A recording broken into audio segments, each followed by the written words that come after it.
പരിശുദ്ധ പരമ ദിവ്യകാരുണ്യത്തിന് എന്നേരവും ആരാധനയും സ്തുതിയും പുകഴ്ചയും ഉണ്ടായിരിക്കട്ടെ. പരിശുദ്ധ പരമ ദിവ്യകാരുണ്യത്തിന് എന്നേരവും ആരാധനയും സ്തുതിയും പുകഴ്ചയും ഉണ്ടായിരിക്കട്ടെ.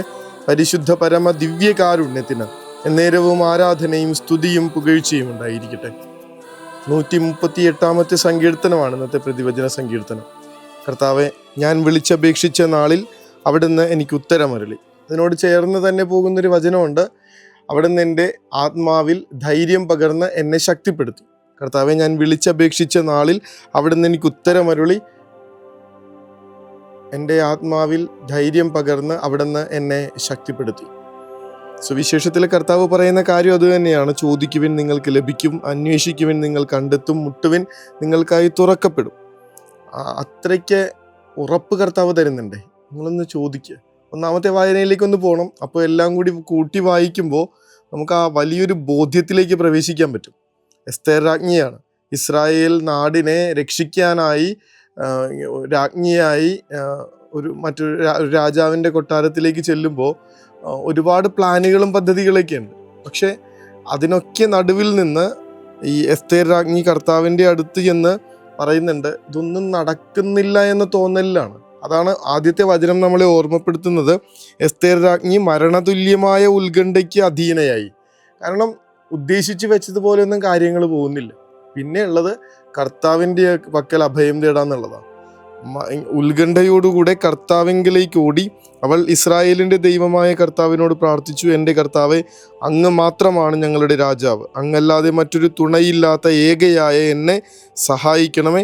അപകടം എൻ്റെ കൈപ്പാട്ടിലെത്തിയിരിക്കുന്നു. അവിടെ നിന്നല്ലാതെ മറ്റാരും തുണയില്ലാത്ത ഏകയായ എന്നെ സഹായിക്കണമേ. ഈ ഒരു ഒറ്റ പ്രാർത്ഥന കൊണ്ടാണ് എസ്തേർ രാജ്ഞി ഇസ്രായേൽ ദേശത്തെ ഇങ്ങനെ നാശത്തിൽ നിന്ന് രക്ഷിക്കുന്നത്. ഈ ഒരു ലോകത്തെ ഇങ്ങനെയൊരു നാടോ ഇങ്ങനെയൊരു ജനതയോ ഇല്ലാത്ത വിധത്തിൽ തുടച്ചു നീക്കാനായിട്ട് ശത്രുക്കള് ഗൂഢാലോചന നടത്തുന്ന സമയത്താണ് എസ്തേർ രാജ്ഞി ഈ നാടിനെ രക്ഷിക്കാൻ വേണ്ടി അവിടെ എത്തിച്ചേരണേ നോക്കണം. എന്നിട്ട് ഒരുപാട് പ്ലാനുകളും ഒരുപാട് ഒരുക്കങ്ങളൊക്കെ ആയിട്ട് ഇതിനു വേണ്ടിയിട്ട് ശ്രമിച്ചുകൊണ്ടിരിക്കുമ്പോൾ ഇതൊന്നും നടക്കില്ലെന്ന് വരുമ്പോൾ ഓടിച്ചെന്ന് കർത്താവിനോട് പറയാണ്, അങ്ങല്ലാതെ വേറൊരു തുണയില്ലാത്ത ഏകയായ എന്നെ സഹായിക്കണമേ. കർത്താവെ, ഞാൻ വിളിച്ചപേക്ഷിച്ച നാളിൽ അവിടുന്ന് എനിക്ക് ഉത്തരമരുളി. എൻ്റെ ആത്മാവിൽ ധൈര്യം പകർന്ന് അവിടുന്ന് എന്നെ ശക്തിപ്പെടുത്തി. ഈ വചനം നിറവേറുന്നത് കാണണം ഒരു സാധാരണക്കാരിയായ സ്ത്രീയുടെ ജീവിതത്തിൽ.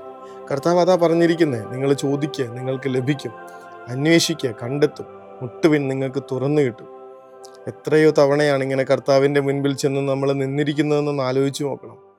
അച്ഛാ, ഈശോയുടെ അടുക്കൽ ചെന്ന് നിന്ന സമയത്തൊന്നും എനിക്ക് നിരാശയോടെ മടങ്ങേണ്ടി വന്നിട്ടില്ല എന്ന് എത്രയോ മനുഷ്യരാണ് നമ്മളോട് സാക്ഷ്യം പറഞ്ഞിട്ടുള്ളത്. എന്തിനാ മറ്റുള്ളവരുടെ അടുത്തേക്ക് പോകുന്നത്? ഒന്നും നടക്കില്ല എന്ന് കരുതുന്ന നിമിഷങ്ങളിൽ, എല്ലാം തീർന്നുവെന്ന് ഉറപ്പിച്ചിരിക്കുന്ന സമയങ്ങളിലൊക്കെ ഈ കർത്താവിൻ്റെ മുൻപിൽ ചെന്നൊരിത്തിരി നേരം ഇരുന്ന് എഴുന്നേറ്റ് പോരുന്ന നേരത്ത് കിട്ടുന്നൊരു ശക്തിയുണ്ട്, ഒരു പ്രത്യാശയുണ്ട്. എല്ലാ ദിവസവും രാത്രി ഒരു പാതിരാത്രിയാവുന്ന സമയത്ത് അൾത്താരയുടെ മുൻപിൽ ചെന്നിരിക്കുന്നൊരു ഇരിപ്പുണ്ട്. അതില്ലെങ്കിൽ മിക്കവാറും അച്ഛന്മാരൊക്കെ തളർന്നു പോകും. ഏതാണ്ട് എല്ലാ പള്ളികളിലും ഈ ഒരു കാഴ്ച നമുക്ക് കാണാൻ പറ്റും.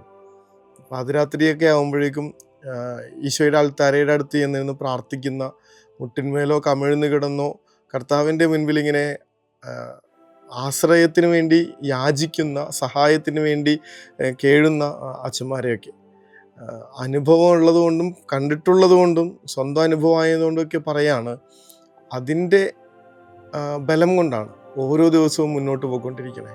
ചോദിക്കുക, നിങ്ങൾക്ക് ലഭിക്കും, അന്വേഷിക്കുക, കണ്ടെത്തും, മുട്ടുവിൻ നിങ്ങൾക്ക് തുറക്കപ്പെടുമെന്നുള്ളത് ഇങ്ങനെ കർത്താവിങ്കിലേക്ക് ജീവിതം സമർപ്പിച്ച് ഈശോയെ കാത്തോളണേ എന്ന് പ്രാർത്ഥിക്കുന്ന ഒരാളുടെ ജീവിതത്തിലെ എല്ലാ ദിവസവുമുള്ള അനുഭവമാണെന്ന് ഒന്ന് മനസ്സിലാക്കിയാൽ മതി.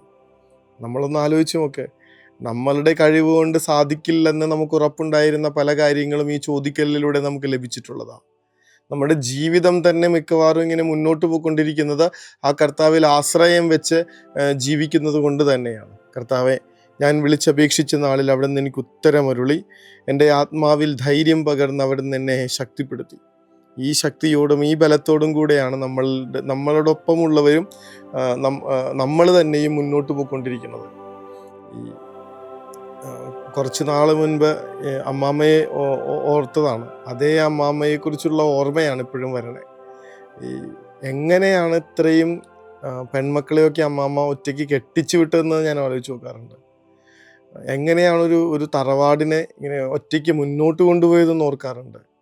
സ്വന്തം മക്കളുടെയൊക്കെ മരണം കണ്ടിട്ട് പോലും തളർന്നും തകർന്നും പോകാതെയൊക്കെ നിന്ന് ഈ കുടുംബത്തെ, ഈ ഒരു തറവാടിനെ, ബാക്കിയുള്ള മക്കളെയൊക്കെ ഒരുമിച്ച് കൊണ്ടുപോയത് എസ്തേർ രാജ്ഞി പ്രാർത്ഥിച്ച അതേ പ്രാർത്ഥനയുടെ ശീലമുണ്ടായതുകൊണ്ട് മാത്രമായിരിക്കണം.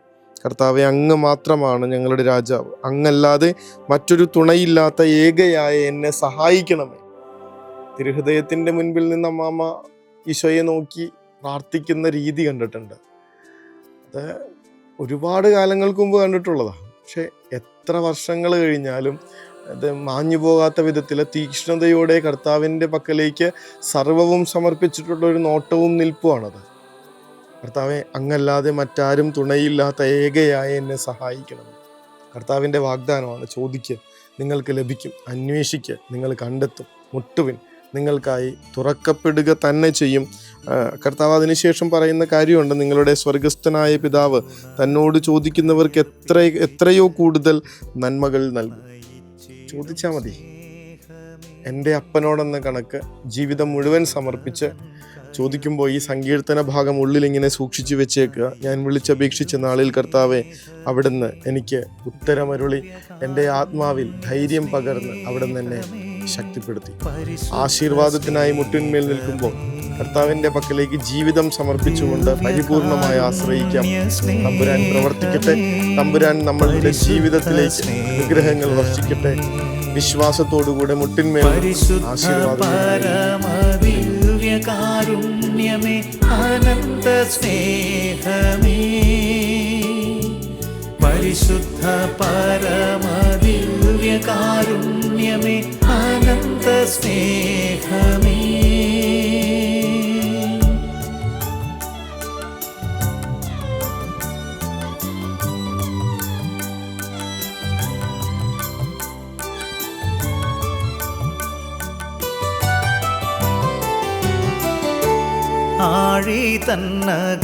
പരിശുദ്ധ പരമദിവ്യ കാരുണ്യത്തിന് എന്നേരവും ആരാധനയും സ്തുതിയും പുകഴ്ചയും ഉണ്ടായിരിക്കട്ടെ.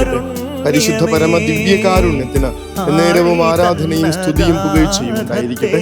പരിശുദ്ധ പരമദിവ്യ കാരുണ്യത്തിന് എന്നേരവും ആരാധനയും സ്തുതിയും പുകഴ്ചയും ഉണ്ടായിരിക്കട്ടെ. കർത്താവെ, ഞാൻ വിളിച്ചപേക്ഷിച്ച നാളിൽ അവിടുന്ന് എനിക്ക് ഉത്തരമരുളി എൻ്റെ ആത്മാവിൽ ധൈര്യം പകർന്ന് അവിടുന്ന് എന്നെ ശക്തിപ്പെടുത്തി. ആവർത്തിച്ച് ഏറ്റു ചൊല്ലിയിട്ട് വേണമെന്നുറങ്ങാൻ ഈ സങ്കീർത്തനം നമ്മുടെ മുന്നോട്ടുള്ള ജീവിതത്തെ, അതിൻ്റെ വഴികളെയൊക്കെ പ്രകാശമുള്ളതാക്കും, ജീവിതത്തെ ശക്തിപ്പെടുത്തും. ഇത് സ്വർഗത്തിൻ്റെ ഉറപ്പാണ്. കർത്താവ് അനുഗ്രഹിക്കട്ടെ. കരുണതൻ കയർ പിടിച്ച് നയിച്ചിടും സ്നേഹമേ, ദിവ്യകാരുണ്യ സ്നേഹമേ, പരിശുദ്ധ സ്നേഹമേ, പരിശുദ്ധ പരമദിവ്യ കാരുണ്യമേ, അനന്ത സ്നേഹമേ, പരിശുദ്ധ പരമദിവ്യ കാരുണ്യമേ, അനന്ത സ്നേഹമേ.